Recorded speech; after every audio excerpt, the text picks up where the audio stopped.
বানাই। আজকে আমি বানাবো গাজরের হালুয়া। এই যে গাজর নিয়ে আইছি, তো চলেন ঘরে গাজরের হালুয়া কি করি বানাই, চলেন আসি। এই যে আমি দেন গাজর নিয়েছি বাজারতে, গাজর কটা ভালো করে ধুয়েও নিয়েছি আমি। একদম কি সুন্দর লাল লাল টাটকা গাজর, কত সুন্দর গাজর, একদম তাজা গাজর। এদিকে নিয়েছি আমি 3 কিলো গাজর। এই যে আমি 5 কিলো দুধ নিছি আর 3 কিলো গাজর নিছি। তো 3 কিলো গাজরে 5 কিলো দুধ দেবো। 2 প্যাকেট নিছি মালাইওয়ালা দুধ আর সেলুন ওই দোকানে, আর 3 প্যাকেট আনছি আমি এই দুধ। এখন সবচেয়ে পয়লা এই দুধটা জ্বালাই নেবো ভালো করে। কড়াইতে অল্প একটু জল দিয়ে দেবো। একটু জল, পয়লা একটু জল দিলে কি হয়, দুধটা নিচে লাগে না। এই জন্য আমি এই যে অল্প একটু জল দিচ্ছি। এই যে 5 কিলো দুধ পুরা, তো এই যে আমি এখানে ঢেলে দেবো। দুধটা ভালো করে জ্বালাই নেবো।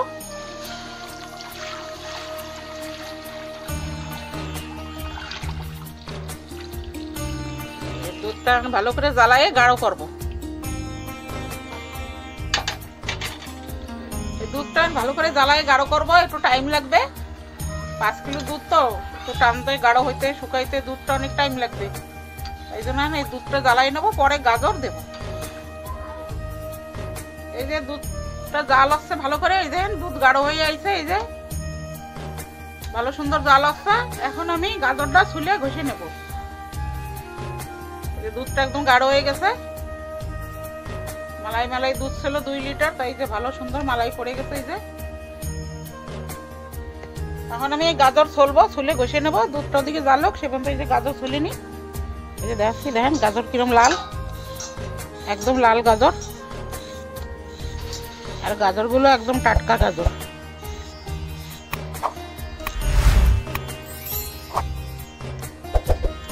লাল গাজর খাইতেও ভালো লাগে আর মিষ্টিও থাকে।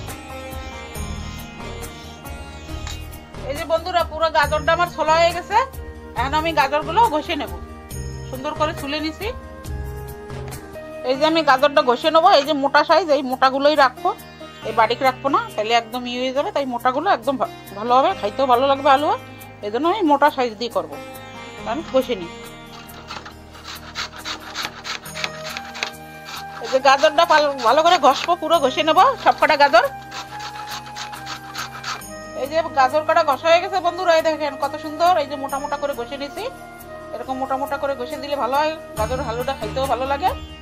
এখন এই দুধে দিয়ে দেবো। এই দেখেন এই যে দুধটা জ্বালাই জ্বালাই কত সুন্দর গাঢ় গাঢ় হয়ে গেছে, একদম প্রায় বাসুন্দির মতন হয়ে গেছে, অনেক সুন্দর। এখন এর ভিতরে গাজরগুলো দিয়ে দেবো আমি।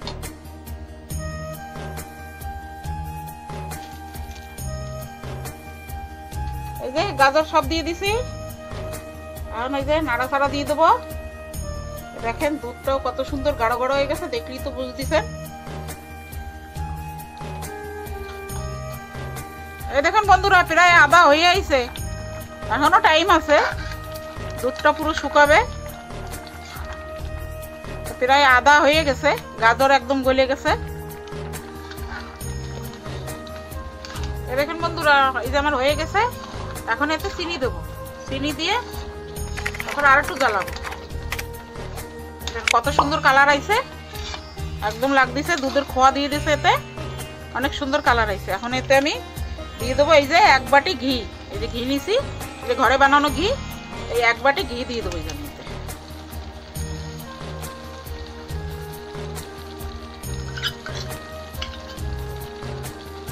আর দিয়ে দেবো এই যে নিছি আমি 500 গ্রাম চিনি। 500 গ্রাম চিনি দিয়ে দেবো।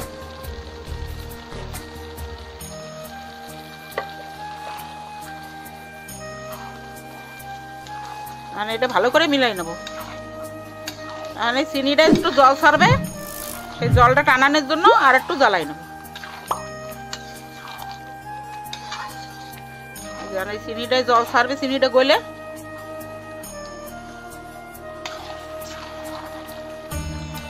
এই দেখেন কালারটা কত সুন্দর আইছে, উপরের কালারটা এত সুন্দর আইছে একদম। আর ঘিটা উপরে ভাসতিছে, আরো সুন্দর কালার লাগছে।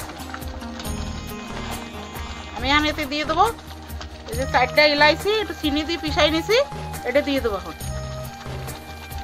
অল্প একটু ইলাইচি পিসাইলে পেশবে না, এই জন্য আমি একটু চিনি দিয়ে পিসাইছি। এখন হালুয়াটা দিয়ে অনেক সুন্দর ঘেরান করে।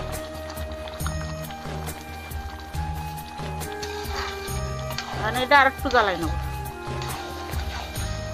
এই যে আমার হালুয়াটা হয়ে গেছে, আমি এখন এতে দিয়ে দেবো এই যে কাজু বাদাম কাটি নিছি, এই কাজু বাদাম এতে দিয়ে দেবো, এই কটা দিয়ে দেবো।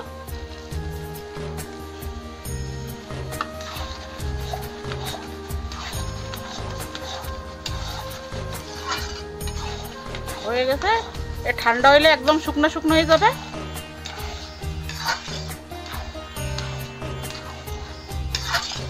হয়ে গেছে আমার হালুয়া, মেনে নামাই নেব।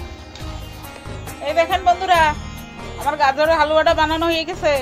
দেখে বলবেন এই হালুয়াটা বানানো কিরকম হয়েছে, আর আপনারাও এরকম হালুয়া বানাই খাবেন। ভালো লাগলে কমেন্ট করবেন, লাইক করবেন, শেয়ার করবেন, সাবস্ক্রাইব করবেন, এরকম পাশে থাকবেন। ভালো থাকবেন, সুস্থ থাকবেন। আমি এখানে ভিডিওটা সমাপ্ত করছি।